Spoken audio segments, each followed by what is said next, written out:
kailan makukulong si Bangag, malapit na. Hindi yan makukulong sa kulungan ng mga tao. Oo, si Bangag, hindi yan doon makukulong. Alam niyo kung saan makukulong si si Bongbong? Makukulong yan sa kulungan ng mga sasamang espiritu. Doon yan sa impyerno makukulong. Oo. Sa impyerno makukulong yan. Hindi yan pwedeng makulong sa kulungan ng mga tao kasi hopeless case yan. Hindi yan tao Satanas yan O so doon siya sa impyerno, may sarili siyang bahay doon. Yung sarili niyang bahay doon. Ano yun? Maya't maya umuulan ng asido doon. O doon siya.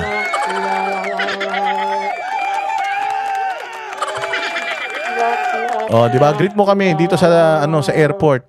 Ang dami-dami na. Saan sa ano 'yan? Sa Maymay Blanco? Saang airport 'yan?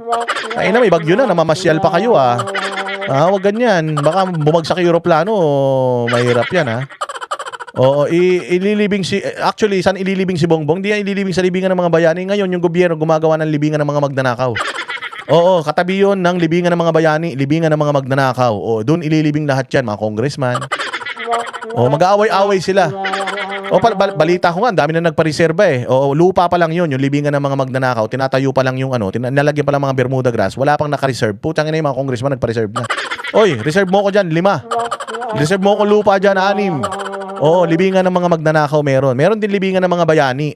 Actually, mag-aaway-aaway nga yung mga libingan ngayon kapag namatay si Bongbong Saan ba siya mapupunta? Sa libingan ng magnanakaw, libingan ng mga sinungaling, libingan ng mga abnormal. Hindi niya alam.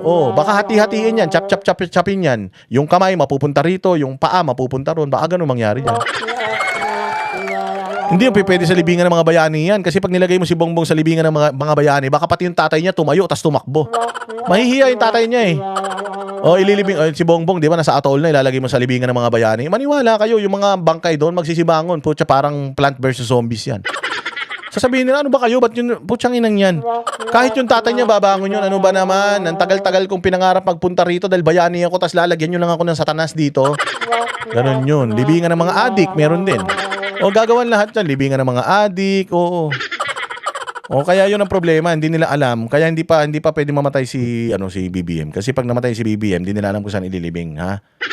Okay, Lota Malexi, marami sa iyo, Lota Malexi, sa iyong pa-Gcash. Rona David, mabuhay ka, sige. Murahin mo lang na murahin. Murahin yan. Kaya kayo nandito dahil minumura natin mga ulol na yan sige na ha, magsimula na tayo mga bossing. Patungkol tayo, simula tayo, bumalik tayo doon sa mga reaksyon ng mga magagaling. Reaksyon ng mga magagaling na mga political analyst patungkol sa nangyari kahapon. Kasi naipaliwanag na natin. Pero siyempre, mas maganda, kumuha pa tayo ng opinion mula doon sa mga lihitimo ng mga tao. Sino ba naman ako? Wala man akong kwentang tao. Hindi ba? So ito mga bossing, pakinggan natin yung mga mahuhusay na mga komento nung mga nag-comment dito kay BP Sara sa impeachment ni BP Sara na wala nang kakwenta-kwenta. Wala nang interesado, wala nang patutunguhan, matamlay na. Mas matamlay pa kaysa sa putotoy ng asawa niyong may diabetes. Pag kinremate si BBM, matutunaw yung... Ay, mali. Putragis. Si BBM, pag kinremate mo, masusunog yung crematory. Hindi mo pwedeng sunugin yan. Kailangan yan yung apoy ng impyerno para para matunaw yan. Yung katawan niya ni Bongbong, hindi yan matutunaw sa apoy lang na normal. Di ba, pinasok mo yung bangkay niya, nakita mo, sinusunog na siya ng crematorium. Pucha, makikita mo yung crematorium nasusunog. Tapos si Bongbong, buhay pa rin, buo pa rin, hindi pa rin nasusunog yan. Ganun katindi yan.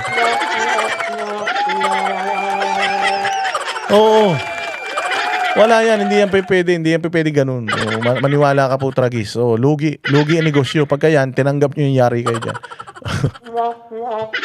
Tawan-tawi kami dito sa Glow Facial Spa. Baka naman yung mga mukha, baka matusok-tusok nyo yung mga mukha ng mga customer nyo dyan, ha? Baka maging kamukha ni maging kamukha ni Risa Ontiveros lahat yan, ha? Nagpadala ako ng pangkape. Maraming salamat sa iyo, ha. MMFFF, ha. Mabuhay ka. Yung sa mga nagpapadala ng pangkape. Wala pa akong kape. Magkape-kape tayo. Maraming salamat kay tinitingnan ko lang, ha. Yung nagpadala ng Alipay. Salamat sa iyo. Yung nagpadala ng pangkape, 100. Mamaya may 1,000 ka na. Magugulat ka kasi nagpadala ka 100. Ganun mo. Ba't may 1,000 ako dito? Kaya pala blessing to. Nagbigay pala ako kay Boski. Pinagli sa dragon yan si Bongbong, hindi yan masusunog. Ito, pakinggan natin, pakaganda nitong interview na to ni sabi nito, daldal na naman daldal. Kasi kayo, comment kayo ng comment. O ito si Sal Panelo, ang ganda ng sasabihin niya dito, yung kanyang yung kanyang assessment patungkol diyan sa nangyaring impeachment. O ito panoorin natin. Pakahusay. Kasi supposedly dapat ididemanda mo isang tao kung meron ng final decision na irregular yung ginawa mo. Kaya you have to be accountable and you have to be prosecuted.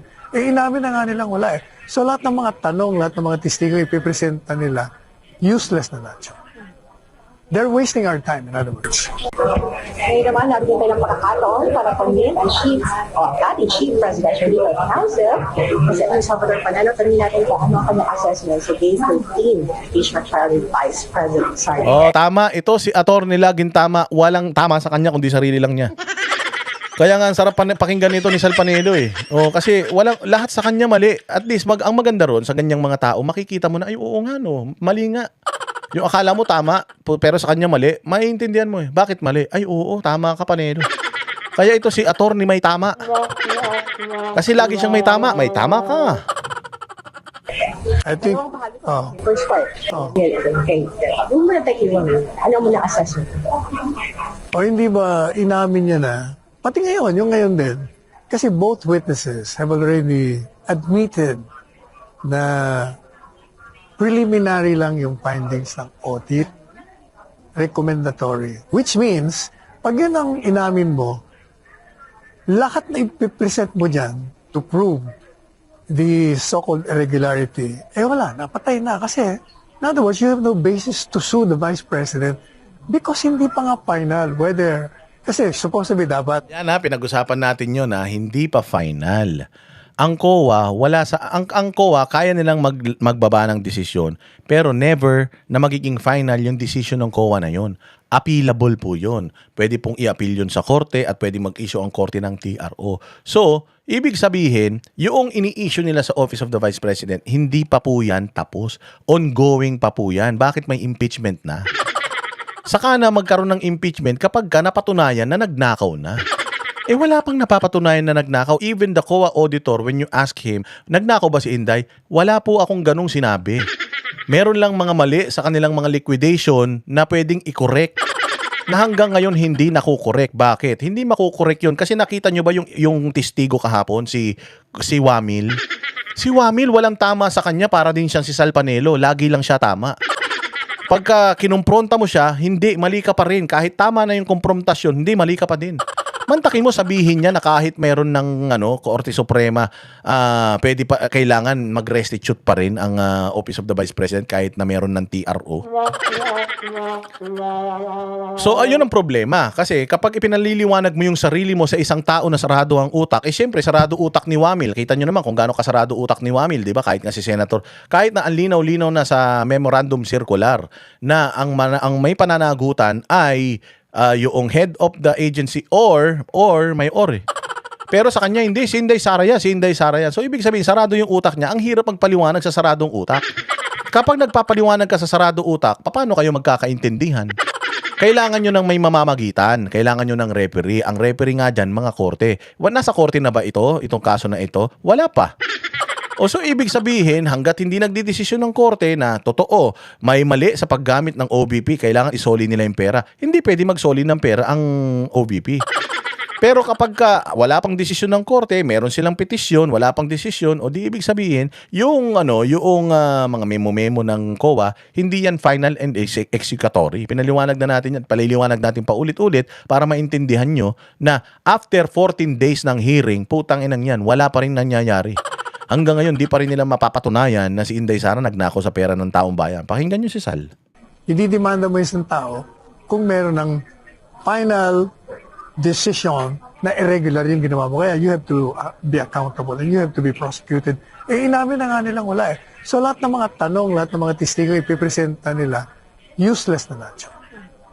They're wasting our time, in other words. There was a lot of instances during the trial this morning. Yung tinatanong yung patungkol sa paggamit ng alias illegal ba to or hindi. So isa pa yun, walang... Sinabi na wala naman kasi nakalagay this circular, this joint circular, verifying na pwede or hindi. So, being silent, no? Silent yung joint circular. So, judging ba yung judicial na doctrine na if there's no law, there's no crime. Ano masasabi niyo doon? Unang-una, using your common sense, talagang pag sinabing confidential, since all of them are admitting na hindi dapat ipaalam. Kasi nang manganganib ang buhay ng mga informant, talagang aliases ang gagamitin mo. Kaya, hindi ko nga maintindihan, lalo ako naniniwala na you're just focusing, targeting the Vice President. You're really destroying her by proceeding with this impeachment that has no legal and constitutional basis. Because in Article 1, the basis is nowhere to be found. Why? Hindi nga final eh. So how can you sue the Vice President? Alam mo yung testigo kanina, napaka-invasive. Tinatanong siya, malalaman mo ba kung alias yun o hindi? Di ba ang sagot niya? Hindi sir, kasi wala naman nakalagay doon na alias. Kinawa, tatanungin kita. Kasi kung ako ang sinunod, tanongin mo, ganon, hindi mo alam kung ano alias. Kung sinabi ko sa yung McDonald's nakalagay doon, hindi mo alam na alias yun? Di ba? Common sense eh. Talagang we're wasting our time. Maraming instances na nagkaroon yung during the interpretation of the Senator judges po, tinatanong ng importance ng AR, the culture receipts, and the original receipts. Why is there a need na ini-emphasize na mas importante yung OR kasi AR? Tapos, yun daw yung nagiging ang basis ng mga auditors, state auditors, para malaman nila kung ginamit ba yung pera sa personal expense ng Vice President. Pag ginamit ko sa talagang totoo, pag-bili ng tapon. Kaya ang problema nga kasi, hindi nila tinitingnan yung nature ng pondo. It's confidential nga. Hindi mo talaga po pwede. Like yung mga sinasabi lang kailangan mo na receive. Hindi mo kailangan yun. Bakit nga nyo? Kasi nag-acknowledge na nga, ginamit namin to. Pumirma na, nakapirma na. Ano ang kailangan mong resibo? Nandun naman yun. Ang tanong ko sa kanila, alam mo ba? Nagdududa ka na walang nirentahan na 2 million? Bakit? Nakita mo ba na wala? Madali sabi, kung gusto mong sirain sila, puntahan mo. Pag tinanong mo naman, sasabihin sa'yo may nirenta ba kayo sa bayan? Pero even that question, baka mahirapan ka kasi nga, pag tinuro mo yan, malalaman mo na yung style ng gobyerno laban sa mga kalaban ng Estado. Yan ang palagi natin sinasabi, you cannot reveal the method of destroying your enemy because that funds precisely are being used to destroy them. You buy them. You buy the informants. You penetrate. You buy the mga nagtraidor sa kanila. Pag yun ay sinabi mo, sira na lahat. Kaya nga, di ba, there is a circular na sinasabi, yung precept ng defense, na hindi mo po pwedeng ilabas lang lahat ng mga yan kasi it involves national security. Yan ang hindi ho maintindihan ng mga... Kaya gusto nilang ilabas yan. Kasi nga, mga NPA yung mga nandiyan dyan sa Congress. Oo, mga NPA mga yan. O, kung hindi man sila mga NPA, mga sympathizer ng NPA, na kikinabang sa NPA, yung mga yan. Kaya gusto nila i-reveal yung mga intelligence, Pag naging successful yan, marireveal lahat yan. Yan nga yung in-explain natin kahapon, na kapag ang isang confidential information, natapos na, naging successful, ano na yan, declassified na yan. Yung classified, di ba, classified information, kahit sino ka, kahit police ka, kahit sino ka, pag tinanong mo, that's classified. Pag sinabi sa'yo na it's classified, wala na. Tatandaan nyo si Trillanes, nung nagtatalo sila ni Enrile, tungkol sa Scarborough Shoal, yung ilang beses na nagpunta-punta si Trillanes sa China para sa backdoor negotiation. Tinanong siya, anong napag-usapan nyo doon? Anong sabi ni Trillanes? I'm not privy to tell the Senate President what was discussed in that meeting because it's classified. It's classified. Ayaw namin na mayroong mga information na mga sensitibo na lumabas. Sabi niya, no, you are accountable to the people because you're a senator. You need to tell us what transpired during that meeting. Anong sabi ni Trillanes? No, I cannot. It's classified. Anong ginawa ni Trillanes? Nag-walk out siya. Kasi nga ayaw niyang sabihin, pag classified. Kung wala kang clearance, kahit na Vice President ka pa ng Pilipinas, kahit na mayor ka pa, gobernador ka pa, if you do not have the clearance to know yung operation at kung ano man yung dealings doon, wala kang malalaman, hindi mo pwede malaman yun. Kasi it may jeopardize yung actual operation. So kapag kayong operation naging successful na yan, O hindi na siya classified. Declassified na yan. O pwede na nilang sabihin what transpired doon during the surveillance operation hanggang dito, hanggang sa matapos, hanggang sa mahuli or mag-succeed yung operation ninyo, whether ma-foil yung planong attack ng NPA. Kasi yun nga yung sinasabi dito ni Robin Padilla. Ang sabi ni Robin Padilla, bawat merong sineselebrate ang NPA kay founding anniversary, kay death anniversary, ang ng mga yan, ang way of celebration nila or way of celebrating nila, maghahasik sila ng lagim. Either aatakihin nila isang barangay, susunugin nila yung cell site, mga aagawin nila yung bus ng isang malaking bus company, susunugin, pasasabugin nila yon. May mga ganun silang mga teroristang activities na mga ginagawa. At dahil nga sa mga operations na yan, na-check ng natin, ng mga otoridad natin, maglalagay silang checkpoint dito, yung mga sundalo, bigla silang magsisweep sila sa bundok. Yung mga ganun. The fact na walang nangyari nung panahon ng mga celebration na yan, noong mga NPA, CPP, NDF, basta nag-anniversary yan, the fact na walang terorismo na nangyari during those period ng panahon, successful yung operation na yun, hindi nasayang yung pera na ginastos ng mga ahensya ng gobyerno laban sa insurhensya. Prosecution at ng mga ibang senador. Although, siguro naman naintindihan, kaya lang bawang target si BP Sara, kaya panay kampanya nila. Isa pang abogada dyan, nakayayabot, sobrang ng yabang, kung ano naman pinagsasabi. Maraming mga komentaryo na hindi dapat na sinasabi. Pwede ba palitan mo na lang siya? Kumuha ka ng law, siya Hindi, totoo yun Meron yung yung isang, yan, si Kapunan. Manunood pa ako ng ng Netflix Ang daming mga ganong pautot. Sa korte, hindi pwede yan. Sa totoong korte, hindi pwede yan. Lahat ng mga yung merong proper decorum na sinusunod dyan. Bawal yung mga side comments, bawal yung mga ganito, ganyan, bawal. O dyan lang sa Senado pwede yan dahil hindi man kasi mga huwis talaga yung mga tao dyan. To politika man lang ito. Kaya nakakapag-grandstanding sila, nakakapag-testimonial sila. O kaya sila kasi sa korte, hindi yung pagtetestimonya ng mga counsel, hindi binabawalan yan. Bakit? Kasi nga nasa judge, nasa kamay ng mga judge nasa kamay ng judge yung desisyon. So yung judge magbabase yun sa merit ng kaso, sa mga pinagdidebatihan ninyo, doon siya magbabase at saka sa batas. O ngayon, dito sa impeachment court na ito, kaya panay ang speech ni Luistro, ni Chua, kaya panay ang salita nila, panay ang speech nila. Kasi dito, political talaga itong korte na ito. Political ito, wala namang makukulong na nai-impeach Ang nai-impeach, natatanggal lang sa posisyon at hindi na pwedeng makahawak ng any political position dahil disqualified na siya o perpetual yung disqualification niya. Yun lang yun. Walang accountability dito. Kasi kung gusto talaga natin ng accountability, dapat doon sa korte. Kasi sa korte, pag napatunayan nagnakaw, kamay kulong. Katulad ni Janet Lim Napoles. Nakakulong si Janet Lim Napoles kasi sandamuka lang ninakaw. At ang abogado nun, si Kapunan. Ganun yun. Propaganda lang yan. Politika lang yan. Kaya magkakaroon ka pa ba ng interest sa isang bagay na political? Kung political ang pinag-uusapan, di antayin natin 2028. Doon tayo mag-usap-usap. At least doon may boses tayo sa politika kasi boboto tayo, di ba? So tama sinasabi ni Sal dito. mo. Sir, for this. Pero attorney kasi, kanina sinabi din ng dating state auditor na for him, may presumption na may prima facie that the money was used on personal use or personal benefit. Kasi sinasabi, hindi mo ipag kanina sa dating kasi wala naman doon sa documentary evidence na binigay nila. So, I always disagree with Amy Marcos, but this time I will agree. Just like, tama siya. Tama yung sinasabi kasi yung presumption na tinatawag na prima facie, presumption lang yan, you have to destroy that. But that has already been destroyed. You know how?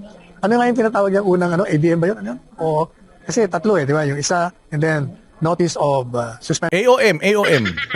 and notice of disallowance. Ano yung una? observation. Alright, yung audit observation. Di ba, yun lang ang kanya. Yung presumption, papasok doon. Boss, Gcash number mo. Sabi ni 13 Judas. Grabe nang tong Judas na to. Andyan po sa baba, nakalagay po, Boss Dada, Gcash Darwin Salcedo. 09 na. Ito naman si puro tama na tuloy yung mga subpina ko niyan. Nilagay mo yung totoo kong pangalan. Pero tinanong nga siya, meron na bang notice of, yung may liquidation naman, papabayarin mo naman pag may notice of suspension at may notice of disallowance. May tanong dito si Romy Garciso. Boss, di si Erap na impeach pero nakatakbo ng mayor ng Maynila. Hindi kasi si Erap na siya, binigyan siya ng presidential pardon ni Gloria Macapagal Arroyo. Kaya nakatakbo siya. Oo, binigyan siya ng presidential pardon. At saka, hindi ako sure kung na-impeach si Era pa. Kasi ang alam ko, 'di ba parang na natigil yung hearing diyan sa Senado. But anyways, let's just leave it at that. Oh, basta yun. Oo. Oh, yun na siya. Tawag dito. Kaya siya nakatakbo, binigyan siya ng presidential pardon. Parang si Robin Padilla. Convicted felon man si Robin Padilla. Pagka convicted felon ka, hindi ka pwedeng tumakbo sa any position in the government. Ivy Rose, Sena, dyan saan ba ang RON? O basta kung saan ka man nandoon, mabuhay ka Ivy Rose, Sena. Nag-resign si Erap, oo, kasi binababa siya di ba? Tama, hindi nag-resign siya, hindi siya yun nga, kaya nga nire-recall ko kasi hindi ko matandaan Hindi siya na-impeach nag-resign siya, bumaba siya sa posisyon. Tapos nung bumaba siya sa posisyon, kinasuhan siya sa Sandigan Bayan, na-desisyon na ng Sandigan Bayan yung kaso niya. Pero pinardon siya ng Presidente Gloria. Hindi siya na-impeach May impeachment sa kanya pero hindi natuloy yung impeachment kasi nag-resign siya. Tama. Very good. Yan ang maganda. Matatalino talaga mga banateros. Kung vlog to ng mga Bongbong Marcos, putang ina yan, walang mga ganyang mga comment. Mga bobo yun Dito kasi nagtutulungan yung comment at saka yung host, nagtutulungan yan. So ganun yan. Kaya ituloy natin to sinasabi ni Sal Panelo. In other words, the presumption dun sa observation, observation what? Credit? Observation? Audit observation memorandum, notice Audit. emergency suspension. Okay. Pag pumasok kasi yung notice of suspension mo, sinira mo na yung presumption. Madalit sabi, magkakaroon lang ng yung presumption mo, magiging conclusive lang yon. Kung nakapasok ka dito sa 3 at naka-appeal ka na at nag-desisyon na, kasi ang dami pang appeal From notice of this, anong tawag doon? Notice of disallowance. Bisisingilin ka na, bayaran mo na yan. Pupunta ka pa sa commissioner Pag-uusapan pa nila. Pag na-deny yung appeal mo, pataka pa sa Korte Suprema. Madali sabi, hindi nga final Yun nga matagal na natin sinasabi. So walang basis talaga. And based on sa interview din sa kanya, yung mga pinoint out sa presiding officer, isa doon is yung his testimony doon sa kanyang legal interpretation because he is also a lawyer, no? And particular doon sa application ng Section 8.3, yung concept na failure to liquidate, and then yung prima facie presumption na, at yung legal na epekto nito doon sa desisyon ng COA. Remember the Martinez jurisprudence na sinasabi ni Escudero, hindi ba ulit-ulit ko sinabi citing this jurisprudence, and then when he was actually asking kung doon sa jurisprudence na yun, parang hindi niya ma-recall. Hindi naman record. Talaga hindi niya nabasa. Kaya hindi niya alam. Pero ang punto nga doon, yung babalikan natin it's not final. So if it's not final, there is no basis for putting the Vice President in an impeachable offense. Wala paano mo sasabihin na irregular Hindi pa nga final na irregular Pag sinabi na ng Supreme Court, tama si Commissioner. Wala pa nga sa Commissioner.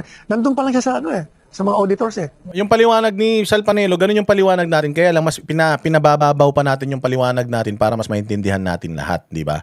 Yan yung sinasabi ni Sal Panelo na yung COA, kung ano man ang desisyon ng COA.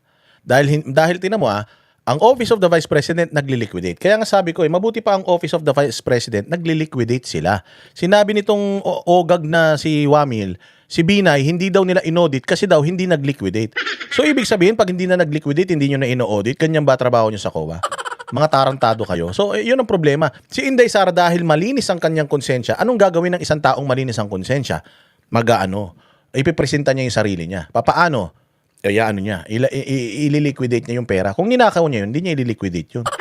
To begin with, kung nanakawin niya yun, hindi niya ililiquidate yun. Sabi ko nga sa inyo, si Jinggoy, Bong Revilla, mastermind ba yan sa flood control? Hindi. Bakit? Kung mastermind yan, sana wala yan sa Pilipinas, katulad ni Zaldico.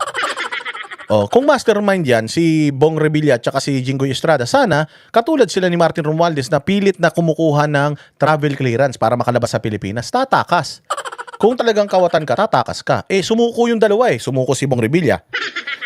Sumuko si Jinggoy Estrada. Ito naman, sa case ni Inday Sara, niliquidate niya Niliquidate niya. Kasi kung ninakaw niya yan, wala siyang maliliquidate. Wala siyang mga acknowledgement receipts. Ang daming mga resibo nun. Mantakin mo tinan mo, yung 125 million na pera na sinasabi nila, 3,000 na resibo yun. 3,000 na mga acknowledgement receipts, mga proof, mga ano tawag dyan, mga sales invoice, 3,000. Sa halagang 150 million, sa tingin mo, gagawa ako ng sobrang daming trabaho. Sige, nakawin natin tong 150 million tapos gumawa tayo ng madaming resibo para i-ano natin, tawag dito, ibigay natin diyan sa COA. O nahawi natin tong pera. So halimbawa, ako si Inday Sara, ninakaw ko yung 150 million. O kung ako nagnakaw, ako lang ang gagawa ng mga dokumento na yan. Ilang dokumento yan? 3,000 na documents gagawin ko. Hassle ko yung sarili ko. O syempre, kukuha ko ng mga tao. O mag-i-involve ako ng mga tao. O paano ko ma-assure na yung in-involve ko na tao, hindi ako ichuchuchu na nagpapagawa ako ng mga peking resibo. Di ba? O katulad nito. O pwede naman ilagay ni Inday Sara na yung intelligence fund na ginamit dito sa gamot. Pwede naman yung ilagay na kung talagang magnanakaw ka, pwede mo namang ilagay na intelligence gathering, bumili ka ng information, purchased information, pero namang lahat purchased information eh. Kasi pag purchased information, hindi mo mapapatunayan kung saan napunta yung pera at kung anong information yung pinurchase mo kasi confidential nga eh. Enough na yung acknowledgement receipt eh. Kung ganoon naman pala, di lahat na lang igawin nating acknowledgement receipt. Bakit nagbigay pa sila ng resibo patungkol sa mga binigay na halaga ng gamot? Gamot yung ibinigay. So ngayon, ginagawa nilang literal na, ba't gamot ang binigay mo? Ayuda yan. Hindi yun ganun. O pwede naman gawin ni Inday Sara kung talaga manduruga si Inday Sara. Matalino man yan. O AR na yung ginawa nila dito. Bakit hindi na lang nila in-AR yung gamot? Diba? Kung magnanakaw ka na rin lang, galingan mo na. Yun eh. O kaya kapalan mo na mukha mo. Magnanakaw ka na rin lang, magpipeke ka pa ng mga resibo. Pag dinakaw mo, nakawin mo na lang. Katulad ng flood control. Katulad ng flood control ngayon. Diba? Hinahanapan ba natin ng resibo? Hinahanapan ba natin ng resulta? Wala. May nakukulong. Yung mga walang kasalanan. Yung mga totoong may kasalanan, wala. Nasa labas. Yun ang problema. Yun yung sinasabi natin dito. Kung nag-liquidate itong si VP Sara at ayaw tanggapin ng COA, dahil yung COA mayroon silang sariling interpretasyon ng batas at tingin ng Office of the Vice President, mali yung interpretasyon nyo ng batas, ang mag-i-interpret nun, Supreme Court. Yun yung ibig sabihin. At dahil wala pa sa Supreme Court yung problema na yan, ibig sabihin, hindi pa dapat yung pinag-uusapan sa impeachment court. Kasi hindi pa tapos, bukas pa. Kumbaga sa sinigang, niluluto pa, pinakukuluan pa lang yung baboy. Hindi pa nilalagay yung mga ricado. So, hindi pa luto yung ulam, hindi pa tayo kakain. Ganun ang nangyayari dito. Pwede pa siyang, di ba sinabi nila, ang alam ko sir, nag-appeal. Kung nag-appeal pa lang, di wala. Kaya parang useless lahat ng mga tinatanong na mga mawalang galang na sa mga senador. Na tanong sila ng tanong, although hindi naman lahat sila, mga iba naman alam nila. Kausap ko yung dalawang senador kanina. Sabi ko, hindi nga final. Hindi nga final. Bakit daming tinatanong? Sabi ko yung mga kasama niya, lalagay ko na sa bulsa ko eh. Kami ang boses ng masa, hindi natatakot. Katotohanan lang, di kami nalulunod. Walang bahid ng sismis, lahat ay totoo. Kahit sino ka pa, pag mali ka babanatan ka. Walang pinipili kulay, wala kaming kinikilingan. Basta para sa bayan, kami lalaban. Pagdama palakpakan, pag mali banatan. Di matitinag, di matatakot, para sa bayan tuloy ang sigaw. Sa harap ng kamera, walang halong takot. Mga baluktot, lahat kayo'y tutumba. Ang hustisya at totoo, yun lang ang mahalaga. Kahit sinong harang, di kami matitinag. Walang pinipiling kulay, wala kaming kinikilingan. Basta para sa bayan, kami lalaban. Pag tama palakpakan, pag mali banatan. Di matitinag, di matatakot, para sa bayan tuloy ang sigaw. Kung nasa tama ka, ikaw ay aming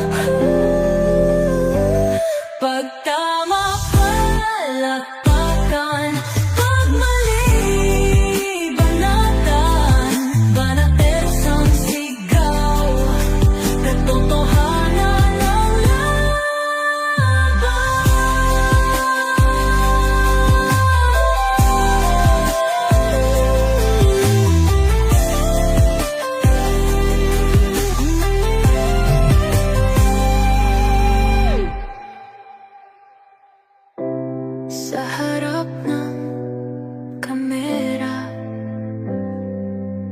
wala